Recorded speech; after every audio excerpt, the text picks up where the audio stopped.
The blur of cameras and shouting voices closed in on Victoria Bennett as she ducked her head, her auburn hair falling forward to shield her face. What had begun as a simple lunch meeting at Allegro, New York's newest upscale restaurant, had devolved into chaos when someone recognized her. She cursed silently, wishing she'd never agreed to be part of the award-winning documentary that had unexpectedly thrust her into the spotlight. "Miss Bennett, over here, just one comment about your upcoming project." Victoria quickened her pace, clutching her portfolio to her chest. The documentary on sustainable architecture had earned her professional respect, but had also attracted unwanted attention. She'd naively assumed the buzz would die down after a few weeks, but 3 months later, she still couldn't enjoy a meal in peace. As she rounded the corner, a strong hand gently caught her elbow, and she found herself being guided toward a sleek black Audi idling at the curb. "Get in," a deep voice commanded. Victoria hesitated, her pulse quickening. "I promise I'm not kidnapping you," the man said, his tone softening. "Just helping you escape the vultures." She glanced back at the approaching swarm of photographers and made a split-second decision, sliding into the passenger seat as the stranger closed the door behind her and jogged around to the driver's side. As they pulled away from the curb, Victoria finally looked at her rescuer. Dressed in an impeccably tailored charcoal suit, he had piercing blue eyes that contrasted with his dark hair. His strong jawline was tensed as he navigated through traffic. "Thank you," Victoria said, trying to catch her breath.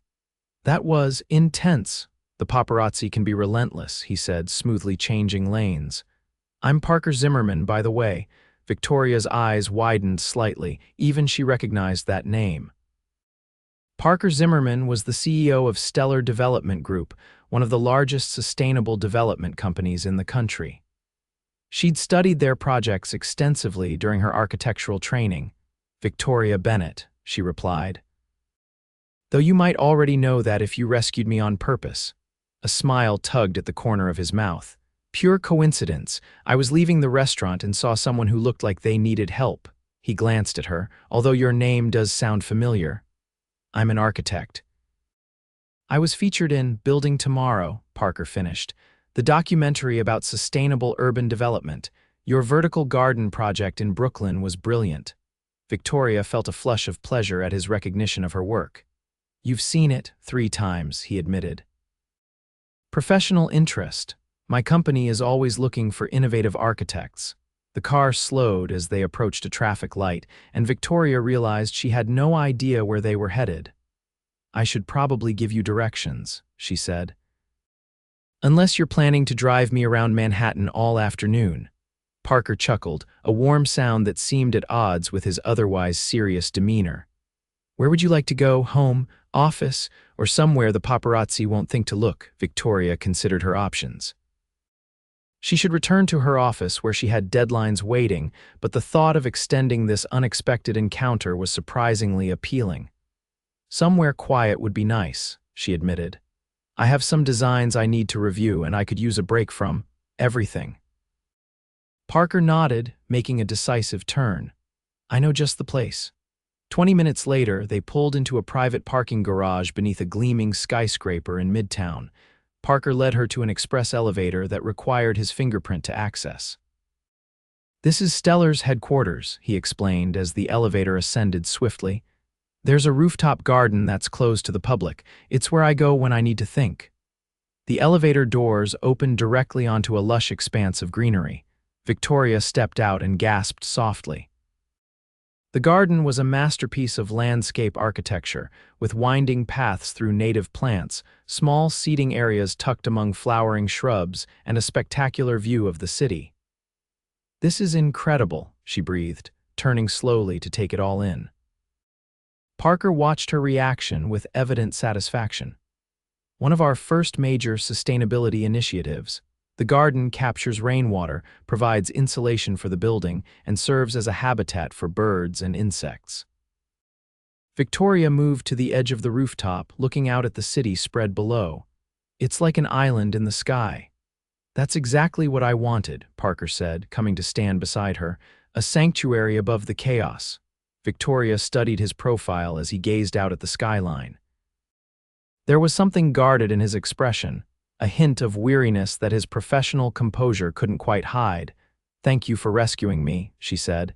"It seems to be your specialty creating safe spaces." Parker turned to look at her, something shifting in his eyes. "It's easier to create them for others than to find them for myself." The unexpected vulnerability in his statement hung between them for a moment before he gestured to a small table sheltered by a trellis of climbing roses. "Would you like some coffee or tea?" "The kitchen staff keeps the break room stocked." "Coffee would be wonderful," Victoria said, settling at the table and opening her portfolio. When Parker returned with 2 steaming mugs, he found Victoria sketching rapidly, completely absorbed in her work. He set down her coffee without interrupting, and she looked up with a start. "Sorry," she said with a self-conscious smile. "I get caught up sometimes. Your garden inspired me." "May I see?" he asked, nodding toward her sketch. Victoria hesitated, then turned her sketchbook toward him. The rough drawing showed a building with terraced gardens spiraling up its exterior, creating a vertical ecosystem. "It's just an idea I've been playing with," she explained. "A residential building where every apartment has its own garden space connected by a continuous green belt." Parker studied the sketch with intensity, then looked up at her with new interest. "This is exactly the kind of thinking we're trying to incorporate in our next development. Have you fully developed this concept?" "It's still evolving," Victoria admitted. "There are structural challenges I'm working through." "Our engineering team could help with that," Parker said, then checked himself. "I'm sorry I didn't bring you here to recruit you. Force of habit," Victoria laughed. "It's fine. It's actually nice to talk about work without cameras in my face." "The media attention has been overwhelming. Fame is overrated," Parker agreed, his expression darkening slightly. "I avoid it whenever possible." "Is that why I've never seen your photo accompanying articles about Stellar? For a CEO of your stature, you maintain a remarkably low profile." Parker sipped his coffee. "I prefer to let our projects speak for themselves. My personal life isn't relevant to what we build." Victoria sensed there was more to his aversion to publicity than professional discretion, but she didn't press. Instead, they spent the next hour discussing sustainable architecture, finding common ground in their vision for urban development that worked with nature rather than against it. "I should probably get back to my office," Victoria said eventually, reluctantly closing her portfolio. "I have a client meeting in the morning." "Of course," Parker said, standing. "I'll drive you." "That's not necessary," Victoria protested. "I've already taken up enough of your time. I insist," Parker said firmly. "Besides, I'm enjoying our conversation." As they rode the elevator down, Victoria felt a strange mix of regret that their impromptu meeting was ending and excitement about the connection they'd established. Parker Zimmerman wasn't at all what she'd expected from a high-powered CEO. Behind his reserved exterior was a passionate advocate for the same principles that drove her own work. When they reached her office building in Soho, Parker pulled to the curb and turned to her. "Thank you for sharing your afternoon with me, Victoria. It was refreshing." "Thank you for the rescue and the sanctuary," she replied with a smile. "It was exactly what I needed today." Parker seemed to hesitate, then reached into his jacket pocket and handed her a business card. "My direct line," he said. "In case you'd like to continue our discussion about your terraced garden concept, or if you need another rescue." Victoria took the card, her fingers brushing against his. "I might take you up on that." As she watched his car disappear into traffic, Victoria felt something she hadn't experienced in a long time, a sense of possibility opening up before her. The next morning, Victoria was absorbed in final preparations for her client meeting when her assistant knocked on her office door. "There's a delivery for you," Amanda said, her expression curious as she set down an elegant arrangement of native wildflowers. Victoria reached for the small card tucked among the blooms. "Thank you for making yesterday the best part of my week. Would you consider having dinner with me tomorrow?" Victoria felt a flutter in her stomach as she read the note. She'd thought about him constantly since their meeting, replaying their conversations and wondering if their connection had been as significant to him as it had been to her. After her client meeting, Victoria called the number on Parker's card. He answered immediately. "Victoria," he said, her name carrying a warmth that made her smile. "I was hoping to hear from you. The flowers are beautiful," she said, "and yes, I'd love to have dinner with you tomorrow." "Excellent. I'll pick you up at 7. There's a small restaurant in Greenwich Village I think you'll enjoy." The restaurant turned out to be an intimate farm-to-table establishment tucked away on a quiet side street. As they were led to a corner table, Victoria noticed that the staff greeted Parker by name, but with a professional courtesy that suggested he valued his privacy even in places he frequented. Over dinner, their conversation flowed easily from professional interests to more personal topics. Victoria told Parker about growing up in rural Pennsylvania, where her architect father had instilled in her a love of design that worked in harmony with the landscape. Parker spoke of his childhood in Boston, the son of a contractor who built luxury homes and a mother who taught environmental science. They had legendary arguments about development versus conservation, he said with a fond smile. "I think Stellar's mission is my attempt to reconcile their worldviews." "And what do they think of what you've built?" Victoria asked. A shadow crossed Parker's face. "My father died before I founded the company. My mother, she's proud, I think, though she worries I work too hard. Do you?" Victoria asked softly. Parker met her gaze, his blue eyes serious. "Probably, it's been pointed out before." "By someone special," Victoria ventured, then immediately regretted her prying. "Not for a long time," Parker said after a moment. "My last serious relationship ended 3 years ago. Lydia found my work schedule incompatible with what she wanted." "I understand that challenge," Victoria admitted. "My ex-boyfriend couldn't handle that. Architecture sometimes means late nights and working weekends." Parker nodded. "It's hard to find someone who understands the passion behind the commitment." Their eyes held, and Victoria felt a current of recognition pass between them, two people who had prioritized their callings at the expense of their personal lives. "Maybe we've been looking in the wrong places," Parker said, his voice low. The moment was interrupted by their server bringing dessert, but Victoria felt a shift in the air between them, a deepening of their connection that both thrilled and frightened her. After dinner, they walked through Washington Square Park, the spring evening mild enough that they lingered by the fountain, watching the last street performers of the day. "I've had a wonderful time," Victoria said as they finally turned toward where Parker had parked his car. "So have I," he replied, his hand finding hers as they walked.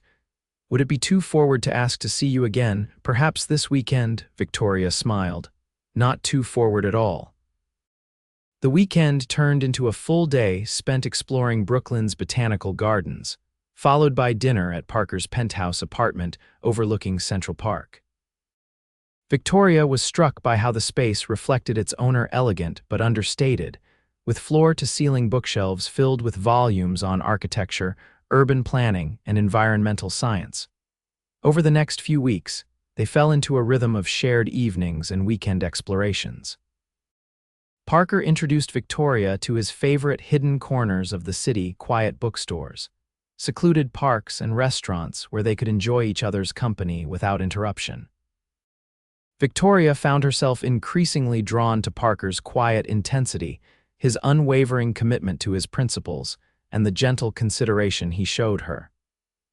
When she had a major presentation, he sent her favorite coffee to her office with an encouraging note.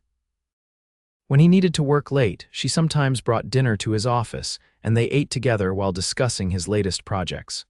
One evening, as they sat on the rooftop garden where they'd first gotten to know each other, Parker seemed unusually preoccupied. "Is everything all right?" Victoria asked, setting aside her wine glass. Parker hesitated. "We're announcing a major new development next week, a mixed-use sustainable community in Queens. It's the largest project we've ever undertaken." "That's wonderful," Victoria said, sensing there was more. "I'd like you to be part of it," Parker said, turning to face her directly. Not just because we're seeing each other, but because your vision aligns perfectly with what we're trying to achieve." Victoria felt a mix of emotions: excitement at the professional opportunity, concern about mixing their personal and professional lives, and a flutter at his hesitation in defining their relationship. "I'd need to know more about the project," she said carefully.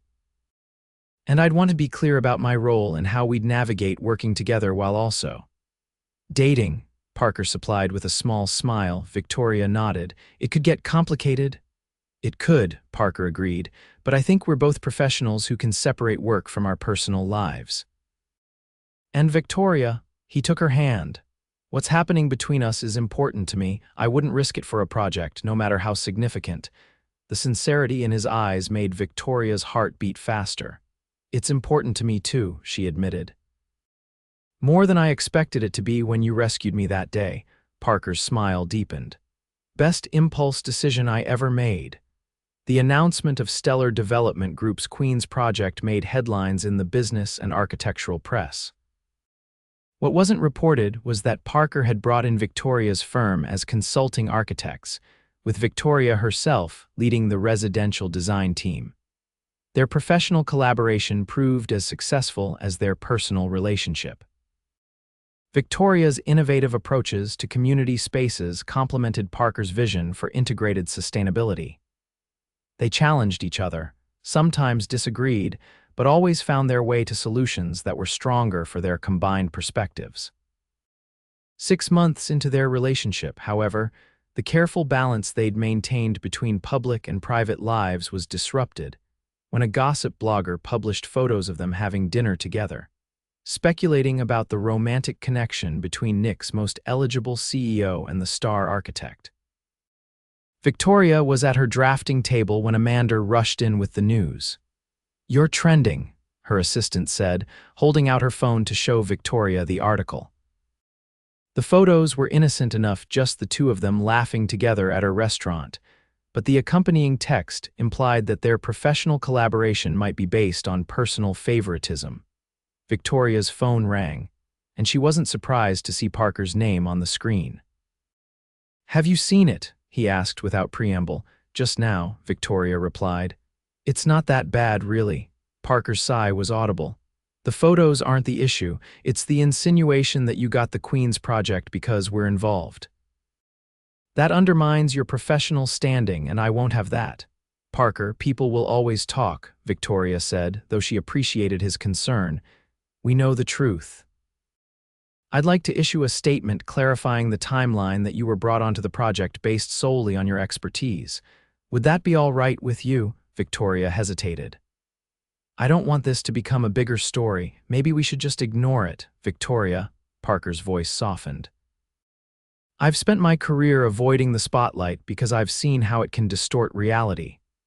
But I won't let anyone question your professional integrity or suggest that your success is due to anything other than your talent." His protective instinct touched her, but Victoria also sensed something deeper in his aversion to publicity. "Parker, why do you avoid the media so consistently?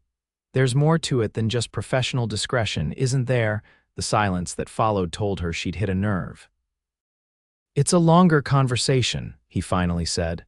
"One we should have in person. Can I come over tonight?" That evening, as they sat in Victoria's living room, Parker finally shared the full story. His parents' construction company had been moderately successful when he was growing up, but his father's sudden death had revealed financial problems that threatened to bankrupt them. Parker, just 22 and fresh out of business school, had taken over and turned the company around, attracting the attention of the business press. "They called me a wunderkind, which was ridiculous," Parker said, staring into his glass of whiskey. "I was just trying to save my mother from losing everything." "That doesn't sound ridiculous," Victoria said softly. "It sounds brave." Parker shook his head. "The attention brought opportunities, but it also brought scrutiny. When I started dating Carolyn, my fiancée, at the time the tabloids became obsessed with us. They followed her to work, called her parents, published stories about her past relationships." Victoria reached for his hand as understanding dawned. "That's why you've been so private." "She couldn't handle it," Parker continued, "and I don't blame her. We postponed the wedding twice and then she gave me back the ring, said she loved me but couldn't live in a fishbowl. He looked up at Victoria, his eyes troubled. After that, I decided to keep my private life private. To focus on building Stellar into something meaningful without the distraction of publicity. And then I dragged you back into the spotlight, Victoria said, feeling a pang of guilt. Parker's expression softened. No, Victoria, you brought light back into my life. I just don't want what happened with Carolyn to happen with us. I don't want the media attention to come between us. Victoria moved closer to him on the sofa. It won't, she said firmly. I've had my own taste of unwanted attention, remember, I understand the pressure. But Parker, we can't let fear of what might happen keep us from living our lives. Parker studied her face. When did you get so wise? I've always been wise, Victoria said with a teasing smile. You just needed to catch up. Parker laughed, pulling her into his arms. What would you think about getting away for a few days? I have a house on the coast of Maine. No neighbors, no paparazzi, just ocean and forest. That sounds perfect, Victoria said, resting her head against his chest. The Maine house turned out to be a modern masterpiece of sustainable design, nestled among pines on a rocky bluff overlooking the Atlantic. Floor-to-ceiling windows brought the outdoors in, while solar panels and a sophisticated water reclamation system made the house nearly self-sufficient. This is breathtaking, Victoria said as Parker gave her a tour. Did you design it? With an architect friend, Parker admitted. It was my personal experiment in sustainable living. I come here whenever I need to reset. They spent 3 peaceful days hiking coastal trails, cooking together in the spacious kitchen and talking for hours by the fireplace. Away from the pressures of work and the city, Victoria watched Parker gradually relax, his smile coming more easily, his laughter more frequent. On their last evening, as they sat on the deck watching the sunset paint the sky in spectacular colors, Parker turned to Victoria with unusual seriousness. These past months with you have changed me, he said, taking her hand. Before I met you, I was so focused on building something meaningful through my work that I forgot to build a meaningful life for myself. You've reminded me that there's more to life than what I create, there's how I live it, and who I share it with. Victoria felt tears prick her eyes at his words. You've changed me too, she said. I was hiding behind my work, using it as a shield against getting hurt again. You made me brave enough to let someone in. Parker brushed a strand of hair from her face, his touch gentle. I love you, Victoria. I think I've been falling in love with you since the day you got into my car. I love you too, she whispered, her heart full. And I'm not afraid of whatever comes next, photographers, gossip blogs, work challenges, as long as we face it together. Parker's kiss was tender, a promise sealed between them as the last light faded from the sky. When they returned to New York, they faced the renewed media interest with a united front. Rather than hiding their relationship, they acknowledged it simply and without fanfare, refusing to let it become a distraction from their work on the Queen's project. Over the next year, that project became a showcase for their combined vision, a community that blended innovative architecture with sustainable systems, creating spaces where people could live in harmony with nature, even in the heart of the city. On the evening of the groundbreaking ceremony, after the speeches and the ceremonial turning of earth, Parker took Victoria back to the rooftop garden where they'd first really talked. I wanted to come back to where it started, he said as they walked among the flowering plants. To remind myself how lucky I was that day, Victoria smiled, squeezing his hand. We were both lucky. Parker led her to a small, reflecting pool at the center of the garden where water lilies floated on the surface. I've been thinking a lot about beginnings and foundations lately, he said. About building something that lasts. Victoria's breath caught as Parker knelt beside the pool, reaching into his pocket to withdraw a small box. Victoria Bennett, you calmed my world when it was spinning too fast. You taught me that a life built only on work is as unsustainable as a building built without considering its environment. He opened the box to reveal a ring with a solitaire diamond set in recycled gold. Will you marry me and help me build a life that's as beautiful and purposeful as the structures we create? Yes, Victoria said without hesitation, joy bubbling up inside her. 1,000 times yes. As Parker slipped the ring onto her finger and stood to kiss her, Victoria felt the rightness of their connection, two people who had found in each other not just love, but a shared vision for what life could be. Their wedding 6 months later was an intimate affair, held in the completed first phase of the Queen's Project, a community garden designed by Victoria that formed the heart of the development. Surrounded by blossoming trees and the first residents of their visionary community, they exchanged vows that honored both their personal journey and their professional partnership. 2 years after their wedding, as Victoria rocked their newborn daughter in the nursery of their Brooklyn brownstone, she reflected on the unexpected path that had led her here. The paparazzi incident that had once seemed like such an intrusion had actually been the beginning of everything that mattered most. Parker found them there, standing in the doorway with a tender expression as he watched his wife and daughter. "Penny for your thoughts," he said softly, coming to kneel beside the rocking chair. "I was just thinking about how sometimes the most chaotic moments lead to the greatest peace," Victoria replied, smiling down at their sleeping daughter. "Like running from photographers and ending up in your car." Parker chuckled, gently touching their daughter's tiny hand. "Best detour I ever took. We've built something beautiful, haven't we?" Victoria said, looking from their child to the man she loved. "More beautiful than any building," Parker agreed, "and far more sustainable." As evening fell over the city outside, the little family remained in the quiet nursery, surrounded by the peace they had created together, a sanctuary built not of concrete and steel, but of love, understanding, and shared purpose.